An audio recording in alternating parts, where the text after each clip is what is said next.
Je fais une petite vidéo en soutien à Christophe, le boxeur. Voilà, bah écoute Christophe, ce que tu as fait, pour moi c'était juste. Voilà, moi à ta place j'aurais fait la même chose.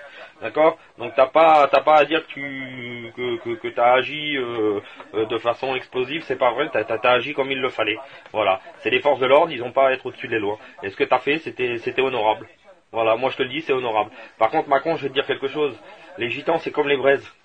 Quand tu as une braise qui est bouillante et que tu souffles dessus, ça ravive une flamme. Cette flamme-là, c'est le peuple voyageur. Donc là, en fait, tu as soufflé sur un de chez nous, et là, t'as attisé le feu. C'est ce qu'on appelle le peuple gitan. Tu attises la flamme, et là, c'est tout le peuple gitan qui va se réveiller. Et je peux te dire que du haut de ton piédestal, on va te faire redescendre, nous. C'est ce que t'as cherché, t'as attisé la haine, Macron. Et je te dis qu'honnêtement, comme t'as attisé la haine, tu vas attiser tout le peuple gitan. Et le peuple gitan, quand ils vont vraiment se réveiller, vraiment, vraiment, ça va être autre chose que ce qui se passe en ce moment. Je te le dis honnêtement.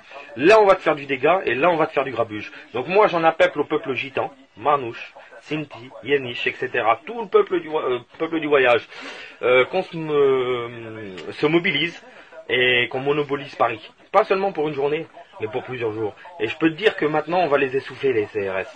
Et on va tellement vous en faire baver que vous allez descendre de votre piédestal et que ce gouvernement, il va tomber. Je vous le dis, moi.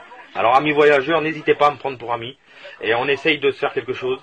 Et on se fait une grosse mobilisation. On va leur faire une révolution. On va leur montrer ce que le peuple gitan, il vaut maintenant. Merci, mes frères.